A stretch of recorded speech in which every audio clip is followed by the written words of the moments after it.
সকাল সকাল ঘুম থেকে উঠে বসিয়েছি একটু দুধটা গরম হতে বসিয়েছি, আর এদিকে বসিয়েছি চা। আমাদের জন্য চা বসিয়েছি, এখানে ছেলের জন্য খাবার রেডি। আর এদিকে একটু ছোলা ভিজিয়েছিলাম, সেগুলো এরকম কলা বেরিয়ে গেছে, এগুলো হয়তো খেয়ে নিতে হবে দুদিনের মধ্যে। আর এদিকে সকাল সকালে এনেছে মাছ, সেগুলোকে ধোবো বলে পাশে রেখে দিয়েছি।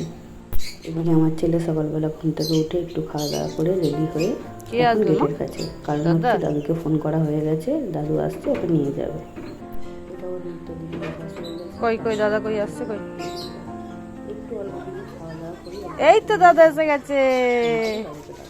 বলতে পারো কিন্তু বুঝিয়ে আসছে আসছে, দাদা গাড়িটা ঘুরে নি। আসছে।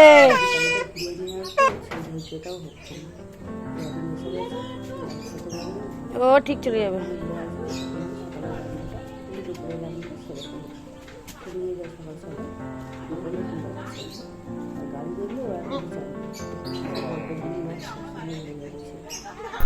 আবার কেমন দেখছে দেখুন না।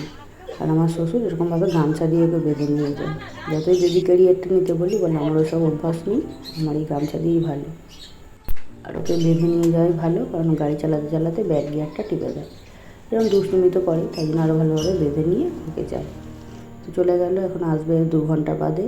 আমি এদিকে রান্না বসিয়ে দিয়েছি। আজকে বানাবো আমড়া দিয়ে মাছের ডিম দিয়ে টক। তেঁতুলের টকের থেকে এই আমড়া দিয়ে মাছের ডিমের টক কিন্তু আমার বেশি ভালো লাগে।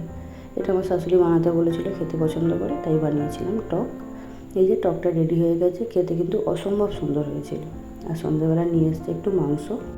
এটা কিন্তু দেশি মাংস, আমার শ্বশুর তার পুষেছে, পালন করছে সেই সব মাংস।